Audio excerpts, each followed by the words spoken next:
ওকে, তো very well. আমরা এই পর্যায়ে দেখার চেষ্টা করব হচ্ছে পেন টুলের ব্যবহার, পেন টুল কীভাবে কাজ করে। What is pen tool? Pen tool বলতে মূলত বোঝানো হয় হচ্ছে এমন এক ধরনের টুলকে যা আমাদের কি করে, কোনো একটা অবজেক্টের ওপরে আমাদের হাত ঘোরানোর যেই ব্যাপারটা থাকে এই ধরনের কাজ করতে পারে, অথবা নতুন কোনো ডিজাইন তৈরি করতে সহযোগিতা করে। আবার দেখা যায় এই পেন টুলের মাধ্যমে আমরা কোনো ব্যাকগ্রাউন্ড যদি ইরেজ করতে চাই, তবে সেই ক্ষেত্রে আমরা ওই ধরনের কাজও করতে পারি। তো মনে করেন এখান থেকে আমরা পেন টুল নিলাম, জাস্ট এই জায়গায় একটা ক্লিক, এরপরে এখানে আরেকটা ক্লিক, এই জায়গায় একটা ক্লিক, হ্যাঁ, এরপরে এখানে একটা ক্লিক করে এই তিন মাথা মিলাই দিলে দেখা যায় যে আমাদের একটা ত্রিভুজ হয়ে গেছে। এখন যদি আমি এখান থেকে মাউসের রাইট বাটন প্রেস করি, এরপরে কি করি, মেক সিলেকশন, তবে সেই ক্ষেত্রে এটা ফেদার কতটুকু চাচ্ছি, ফেদার বলতে মূলত আমাদের বোঝানো হচ্ছে পালকের মতো একটু ঝাপসা হয়ে যাবে। আমরা এটা চাচ্ছি না, এটা 0 পিক্সেল আছে, 0 পিক্সেল রেখেই ওকে প্রেস করে দিলাম। তো দেখেন এখানে একটা সিলেকশন চলে আসছে। তো একটা নতুন লেয়ার নিয়ে, লেয়ার থেকে একটা নতুন লেয়ার নিয়ে কি করব, এখানে একটা কালার অ্যাপ্লাই করবো। সাপোজ মনে করেন এখানে আমরা এরকম একটা কালার দিয়ে ওকে প্রেস করলাম, এরপরে অল্টার ডিলেট প্রেস করলে এখানে ফরগ্রাউন্ড কালার অ্যাপ্লাই হয়ে যায়। তো এইভাবে করে সাধারণত আমরা চাইলে করে নিয়ে নিতে পারবো আর কি। ওকে, তো তারপরে এই জায়গায় যদি আমরা চাই এখান থেকে পেন টুলের ব্যবহার করতে, চাইলে এরকম পেন টুল ব্যবহার করে নিতে পারবো। তবে পেন টুল যখন ব্যবহার করবো আমাদের একটা জিনিস তৈরি হবে যার নাম হচ্ছে পাথ। ওকে, মানে পেন টুল ব্যবহার করলে পাথ তৈরি হয়। এই পাথটা, একটা পাথ অলরেডি তৈরি হয়েছে, এটা হচ্ছে একটা ত্রিভুজ আকৃতির পাথ। এটাকে সেভ করতে হয়। পাথ কি করতে হয়? সেভ করতে হয়। পাথে এসে ডাবল ক্লিক করলে পাথ সেভ হবে। পাথ সেভ হয়েছে। এরপরে আমরা চাইলে নতুন লেয়ার যদি নেই, আমরা পাথে এসে নতুন লেয়ার নিলাম, নতুন লেয়ার নিয়ে এখানে একটা ক্লিক, এরপর এই জায়গায় একটা ক্লিক, এরপরে এখানে আরেকটা ক্লিক, এরকম করে আমরা কি করতে পারি, আরেকটা পাথ তৈরি করে নিলাম। এরপরে যদি আমি আবার এটাকে কন্ট্রোল এন্টার প্রেস করি, কন্ট্রোল এন্টার প্রেস করলে এরকম সিলেকশন হবে। আবার এখান থেকে মাউসের রাইট বাটন প্রেস করে মেক সিলেকশনে ক্লিক করলেও কি হবে, একটা সিলেকশন চলে আসবে। এইভাবে করেও সিলেকশন নেওয়া যায়। তারপর এটার জন্য যদি আমরা আরেকটা লেয়ার নিতে চাই, তবে সেই ক্ষেত্রে লেয়ারসে এসে নতুন আরেকটা লেয়ার নিয়ে জাস্ট এখানে ভিন্ন আরেকটা কালার অ্যাপ্লাই করে ওকে অল্টার ডিলেট প্রেস করব। এরকম চাইলে কাজটা করা যেতে পারে। ওকে, তো এই হচ্ছে মোটামুটি আমাদের এটার বিষয় আর কি। আমরা এখান থেকে এইভাবে করে মোটামুটি পেন টুলের ব্যবহার করে নিতে পারবো। ওকে, এরপরে এটাকে ডিলিট করে দিই। এখান থেকে পাথ আছে, পাথটাকে আমরা না চাইলে ডিলিট করে দিতে পারি। যদি পাথ আপাতত আমরা মনে করি যে পাথের প্রয়োজন নেই, আমরা ইরেজ করে দিব। এরপরে আছে হচ্ছে ফ্রিডম পেন টুল, মানে এটা নিজের ইচ্ছা মতো পাথ পেন টুলের ব্যবহার করে নিজের ইচ্ছা মতো কী করা যায়, একটা পাথ তৈরি করা যায়। হয়ে যাওয়ার পরে আবার এটাকে মাউসের রাইট বাটন প্রেস করে মেক সিলেকশন ওকে প্রেস করলাম, এরকম সিলেকশন হয়েছে। এরপর নতুন একটা লেয়ার নিয়ে আমরা যে কালার অ্যাপ্লাই করতে চাই তেমন একটা কালার অ্যাপ্লাই করে দিয়েও কিছু একটা করতে পারবো। ওকে, তো এইভাবে করেও কাজ করা যায়। তবে আমরা এটা এইগুলো দিয়ে তেমন একটা বেশি কাজ করি না। এরপর আছে কার্ভচার পেন টুল। এটার মাধ্যমে দেখা যায় যে আমাদের কোনো যদি গোলাকার কিছু ডিজাইন করতে হয়, তবে সেই ক্ষেত্রে কাজটা করা যেতে পারে। ওকে, হয়েছে?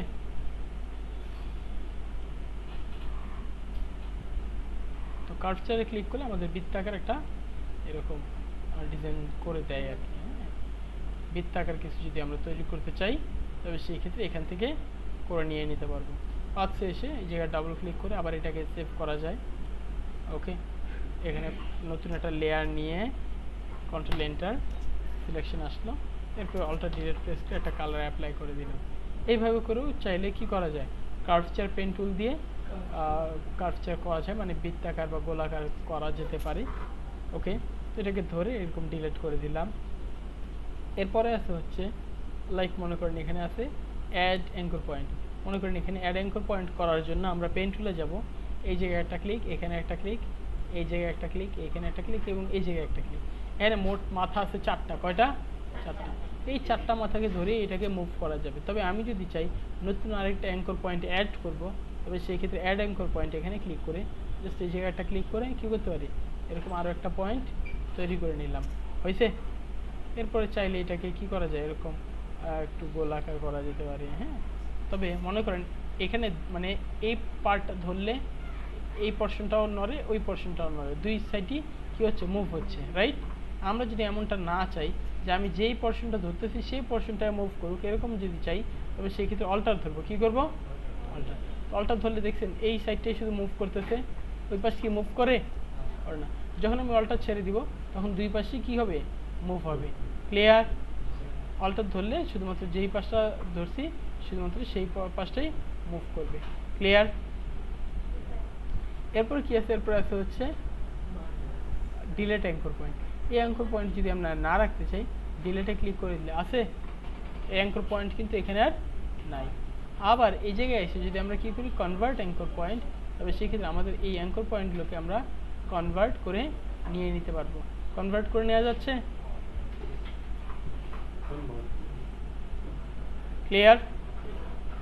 তো এইভাবে করে সাধারণত আমরা এখান থেকে অ্যাড করতে পারি, ডিলিট করতে পারি, কনভার্ট করতে পারি। আবার এখানে এসে যদি আমি কনভার্টে ক্লিক করি, এই জায়গাটা ক্লিক করি, তবে সেই ক্ষেত্রে আমাদের এটা কনভার্ট হয়ে যাবে। যেমন আগে ছিল ঠিক তেমনি হয়ে গেছে। ক্লিয়ার? আচ্ছা, তো এই হচ্ছে মোটামুটি আমাদের পেন টুলের এই কয়টার ব্যবহার।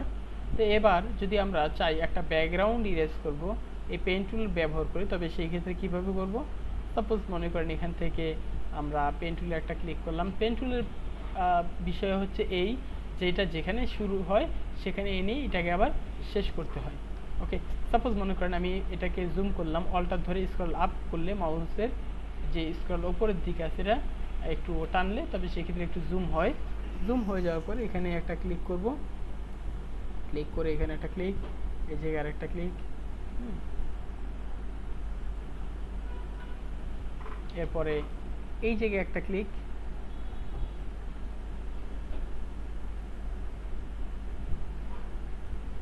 এরপরে কন্ট্রোল ধরে একটু নিচের দিকে নিয়ে আসব, অল্টার ধরে একটু এই পাশটা মুভ করতেছি। ওকে, এরপরে এখানে অল্টার ধরে মানে তাকে পাথটা চেনা দিতে হবে। তাকে মানে আমরা অনেকে যেই কাজটা করি, অনেকে যেই কাজটা ভুল করে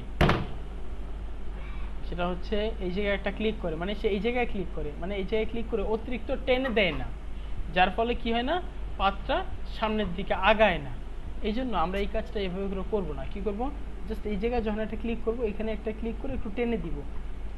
সেই ক্ষেত্রে একটু টেনে দিলে দেখা যায় এখানে পাথটা কনভার্ট করার অপশন আমাদের, মানে পাথে একটা হ্যান্ডেল তৈরি হবে, যে হ্যান্ডেল ব্যবহার করে পাথটাকে কি করা যাবে? সামনে এগিয়ে নেওয়া যাবে। আবার এই জায়গায় একটা ক্লিক করে একটু টেনে দিব, এই যে হ্যান্ডেল তৈরি হয়েছে, অল্টার ধরে এই পাশে দিলাম, এরপর আবার অল্টার ধরে এখানে, মানে তাকে পাথটা চেনা দিতে হবে যে এটা এরপরে এই রাস্তা যাবে। এরপর আবার এখানে একটা ক্লিক করলাম, অল্টার ধরে এটা এখানে দিলাম, এরপর এটা কোথায়? এই জায়গায় একটা ক্লিক, হ্যাঁ, অল্টার ধরে এটাকে একটু কনভার্ট করা যেতে পারে। ওকে,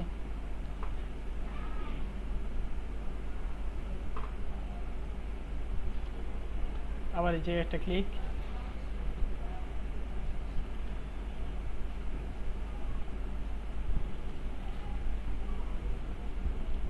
অল্টার ধরে ওকে এই জায়গায় ক্লিক।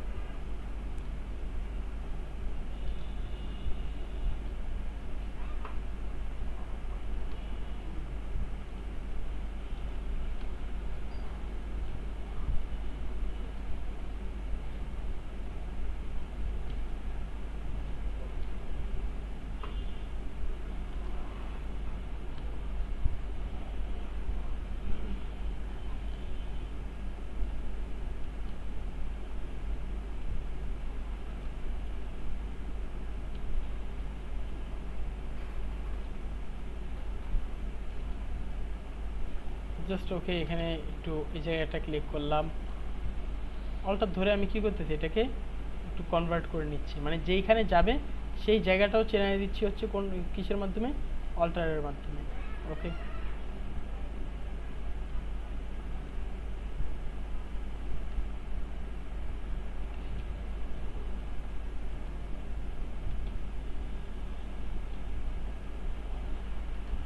এখন এই যে তার চুলগুলো যে এরকম আছে না, এটা একটু আমরা এখানে এসে জাস্ট একটু এরকম করে নিচ্ছি।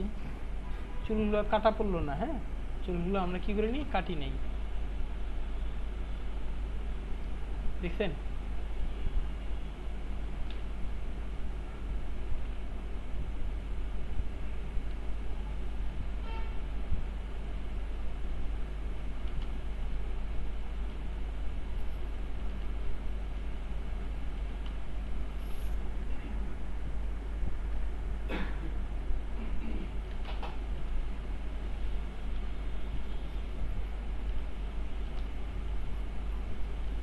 দাঁড়িয়ে ব্যাপার স্যাপার আছে, এখানে আমরা কাটলাম না। হ্যাঁ,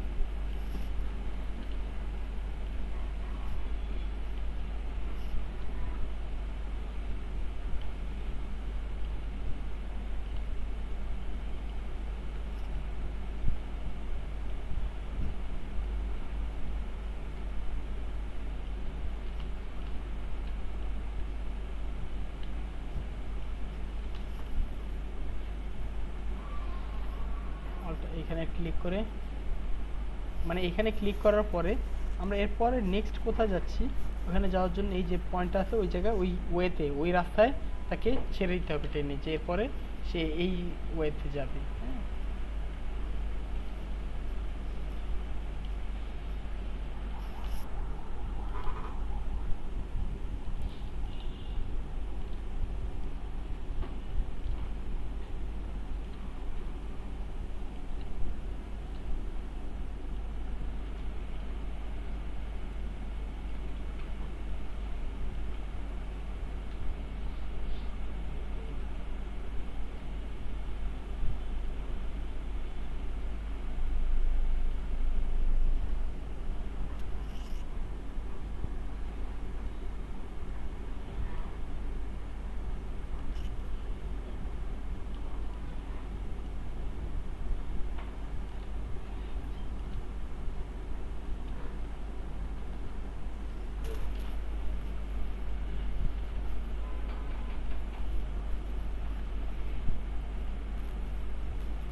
খুব সতর্কতার সাথে আমরা এটাকে সিলেকশন করে নিচ্ছি যেন এখানে কোনো এরিয়া, আমাদের ভিজিবল এরিয়া যেন কাটা না পড়ে।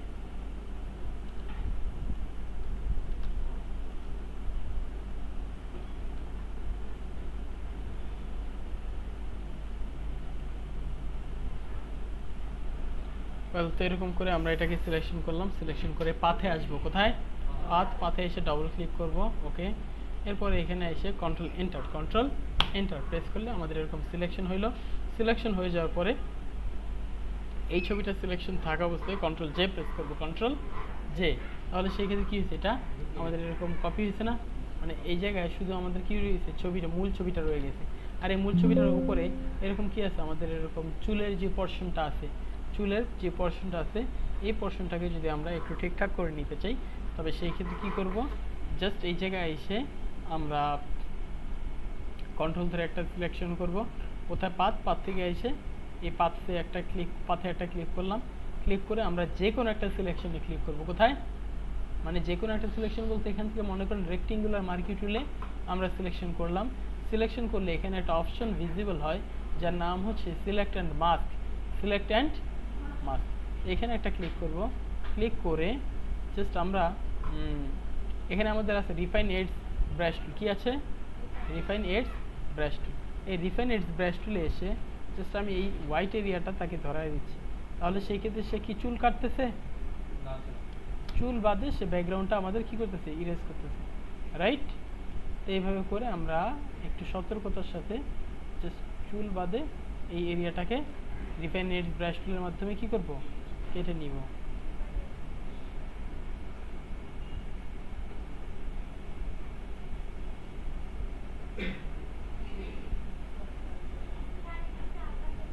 ক্লিয়ার,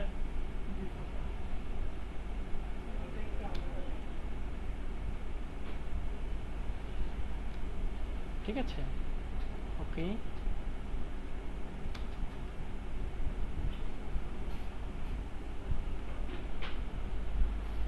এরপর আবার এই যে তার পশমের এই জায়গায় ছিল, এগুলোও আবার এইভাবে করে আমরা রিমুভ করে নিব।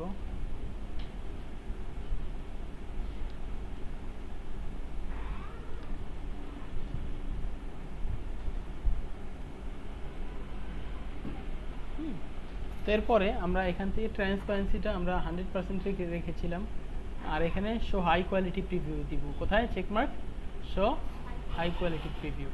ঠিক আছে, এইভাবে করে সাধারণত দেখা যায় যে আমাদের দেখা যায় যে এরকম কিছু ছবি থাকে না যে ফিমেল কোনো ক্যারেক্টারের চুল উঠতেছে, হ্যাঁ, বা কি ঘোড়ার যে লেজ, ঘোড়ার লেজগুলো যদি একেবারে ট্রান্সপারেন্ট দেখা যাচ্ছে, এরকম যে কাজগুলো আছে আমরা এটার মাধ্যমে করতে পারবো। সোজা কথা হচ্ছে হেয়ার রিলেটেড, চুল সংক্রান্ত যাবতীয় যে কাজগুলো আছে এগুলো যদি ভিজিবল রেখে কাজ করতে হয়, তবে সেই ক্ষেত্রে রিফাইনেড ব্রাশ টুল ব্যবহার করে আমরা এই কাজটা করে নিয়ে নিতে পারবো। এরপর আউটপুটে আসবো, নিচে যদি একটু স্ক্রল ডাউন করি, আউটপুট টু, দেখি কোথায় আউটপুট দিব, new layer with layer mask, new layer with layer mask, এখানে ক্লিক করে ওকে প্রেস করলাম। তবে লেয়ারে দেখেন এই যে আমাদের এরকম হয়ে গেছে, দেখছেন এখানে আমাদের চুলগুলো ভিজিবল আছে। এবার আমরা যদি নতুন একটা লেয়ার নিই, সাপোজ এখানে ক্লিক করে আমরা একটা সলিড কালার অ্যাপ্লাই করলাম। সলিড কালারে যেই কালারটা নিতে যাচ্ছে, সাপোজ মনে করেন যে এখানে এরকম একটা ইয়েলো কালার দিয়ে ওকে প্রেস করলাম, এটাকে একটু নিচে নিই, দেখছেন এখানে কি এই যে চুলগুলো ভিজিবল রয়ে গেছে না?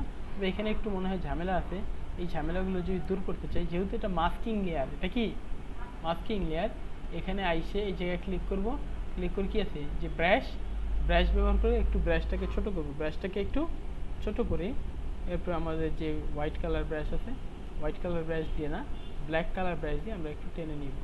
ওকে, ব্রাশ তো সেক্ষেত্রে এরকম টেনে দিলে এটা চলে যাবে, রাইট? তো এই হচ্ছে মোটামুটি এটার ব্যবহার, এইভাবে করে মোটামুটি কাজ করা যেতে পারে। ঠিক আছে, এটা খুব ভালোভাবে আমাদের কি করছে, ব্যাকগ্রাউন্ড ইরেজ করে দিয়েছে। আমরা যেভাবে যেই ব্যাকগ্রাউন্ডে নিতে চাই সেভাবে সেই ব্যাকগ্রাউন্ডের সাথে এটা কি হয়ে যাবে, মিলে যাবে। ঠিক আছে, তো এইভাবে করে চাইলে মোটামুটি আমরা রিফাইনারিজের কাজটাও করে নিতে পারবো, পারা যাবে। এরপরে যদি চাই আমরা এই ছবিটাকে ব্যাকগ্রাউন্ড ছাড়া সেভ করব, তবে সেই ক্ষেত্রে কী করব, এই যে আমাদের কালার লেয়ারটা আছে এটা চোখটা বন্ধ করে ফাইল থেকে যাব কোথায়, সেভ অ্যাজ থেকে যাব হচ্ছে এখানে কোথায়, পিএনজি ফরম্যাট। পিএনজি বলতে মূলত বোঝানো হয় পোর্টেবল নেটওয়ার্ক গ্রাফিক, মানে যেই সকল ছবির কোনো প্রকার কোনো ব্যাকগ্রাউন্ড থাকে না, সেই সকল ছবিগুলো সাধারণত আমরা পিএনজি ফরম্যাটে সেভ করে থাকি, মানে পোর্টেবল নেটওয়ার্ক গ্রাফিক, এর কোনো ব্যাকগ্রাউন্ড ভিজিবল থাকে না। তো এই ছবিটাও ডেস্কটপে আমরা ক্লিক করি, সেভে ক্লিক করলাম, এরপর ওকে প্রেস করছি। এরপর দেখেন এটা যখন আমাদের সেভ হচ্ছে, এই ছবির কি কোনো ব্যাকগ্রাউন্ড আছে?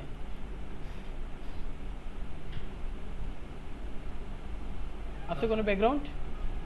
এই ছবিকে এখন আপনি যে কোনো জায়গায় ইচ্ছে বসাতে পারবেন, হোক সেটা একটা ওয়ার্ড ডকুমেন্ট, অথবা হোক সেটা একটা ফটোশপের ডকুমেন্ট, ইলাস্ট্রেটরের ডকুমেন্ট, যে কোনো ডকুমেন্টে আপনি কী করতে পারবেন, এই ছবিকে আপনি অ্যাজ আ পিএনজি পিকচার হিসেবে ব্যবহার করতে পারবেন। এটা কোনো ব্যাকগ্রাউন্ড নাই, যেই ব্যাকগ্রাউন্ডে বসাবেন সেই ব্যাকগ্রাউন্ডের সাথেই সে যাবে। ক্লিয়ার? আচ্ছা, তো পেন টুলের এই যে যাবতীয় যেই কাজগুলো আছে এগুলো কি আমরা বুঝতে পেরেছি? Yes, sir. যদি বুঝতে পারি তবে সেই ক্ষেত্রে এই কাজগুলো একটু প্র্যাকটিস করি। Thank you so much.